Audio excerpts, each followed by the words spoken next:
It looks brilliant, doesn't it? Wow, look at it. Can you see all those lovely bubbles? Hello, I'm Matthew. Today I want to share with you a European bread making method.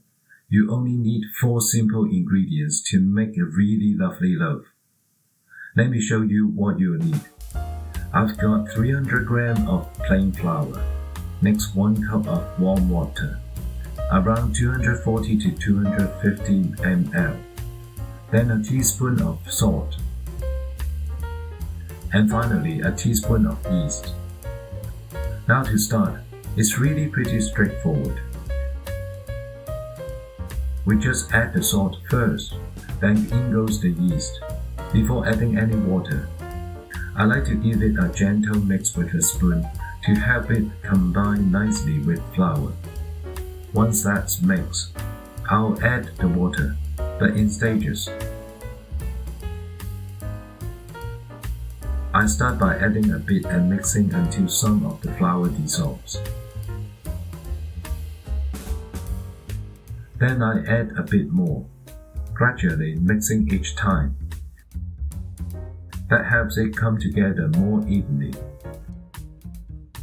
Eventually you'll see the dough starting to form. It only takes a minute or 2 of mixing, honestly.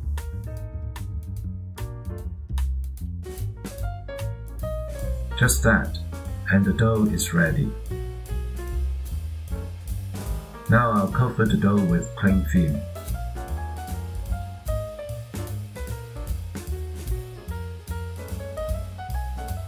I'm going to turn the oven on 100 degrees C and warm it up to just enough to get a bit warm inside. What I'm after is a gentle heat of around 30 to 40 degrees to help the dough ferment a bit faster. At this point, I'll switch the oven off. Now I'll place the bowl with the dough inside to rest. After about half an hour, I'll take it out again. It's been 30 minutes now.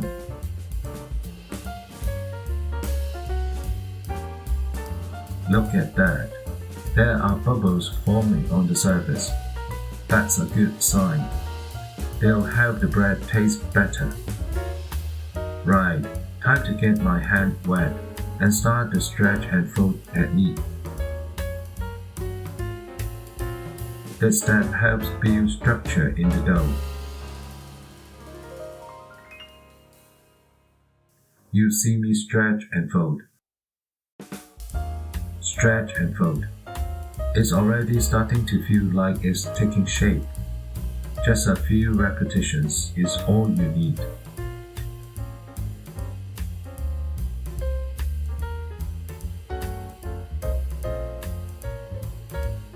Once that's done, I'll cover it again with plain film.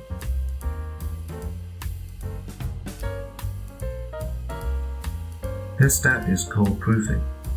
We are letting the dough build up gas and internal structure. Whether or not to pop it back to the oven depends on your room temperature. You can cover it with a tea towel to keep it warm. We'll set it aside again for about half an hour. Then do another stretch and fold. Right, about 20 to 30 minutes later, we are back. You'll notice more bubbles on the surface. Time for another round of stretch and fold. Stretch, fold. Stretch, fold. Just like before.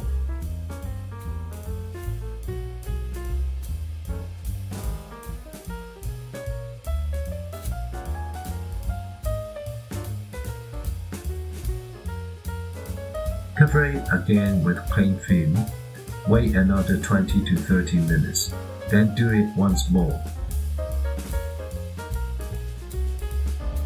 Another 20 to 30 minutes has passed. This will be the final stretch and fold. Look at those bubbles on the top. Wet your hand again, gently lift from the side, and fold it in.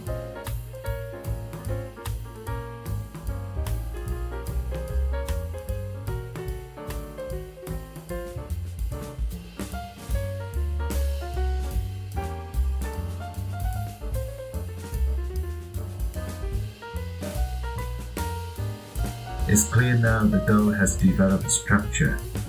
Set it aside for now. Now I'll preheat the oven and place a Pyrex pot inside to warm up. This method is known as Dutch oven bake. Traditionally you'll use a cast iron pot, but I don't have one, so this will do. Since there's no meat on this pot, I'll use a baking tray to cover it. That'll trap the steam inside while baking. The oven needs to be at about 220 degrees C. I'll preheat for around 5 minutes. While that heats up, I'll get a piece of baking paper, cut it in a square. Fold it into a triangle, then into a fan shape, and place it at the bottom of the pot.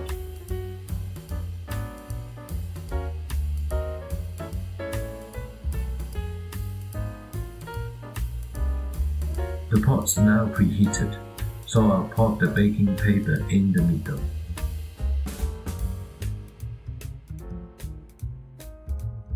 Now I'll carefully place the dough into the pot. Try to do it in one smooth motion so you don't disturb the structure.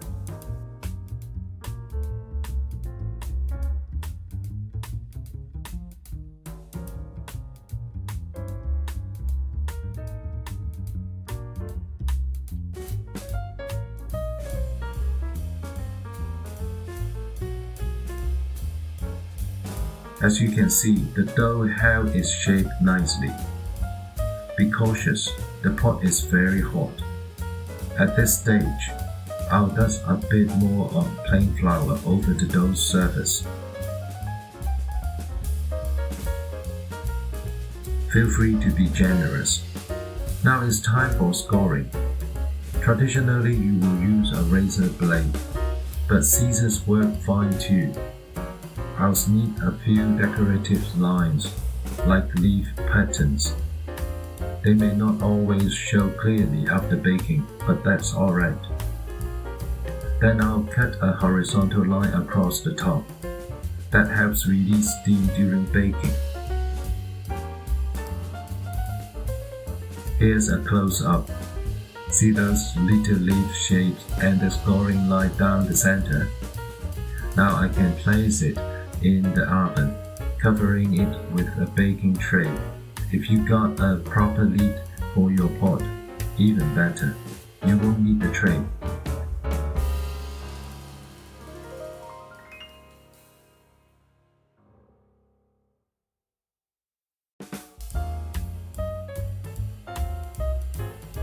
Bake for 30 minutes.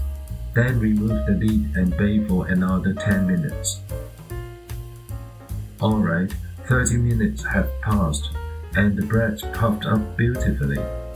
I'm going to give it another 10 minutes in the oven now, just to let the crust get that lovely deep golden color. Time's up. Let's open the oven and take it out. Wow, just look at that. Absolutely gorgeous. We can just make out those leaf patterns we sneaked in earlier. And that scoring line has done its job letting the steam out. It's turned out lovely. Next, I'm going to pop the loaf on a cooking rack and let it rest. Give it time to breathe and cool down. Be careful though, the pot's still scorching hot.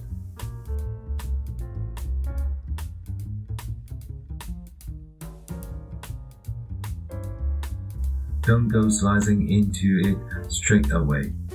It's best to wait until it's properly cooled. The loaf turned out beautifully.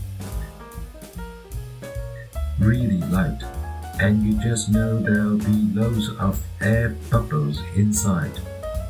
And finally, this loaf really is a beauty. Look at the bake on it. Crusty on the outside, soft in the middle. Let's cut it open and have a look. Wow, do you see all those air bubbles? Just lovely. The other side looks just as good. Loads of bubbles all the way through. It's got the perfect crusty on the outside, fluffy on the inside texture, perfect on its own, with a bit of butter, or even make it into a sandwich. Spot on. So go on, give it a try yourself.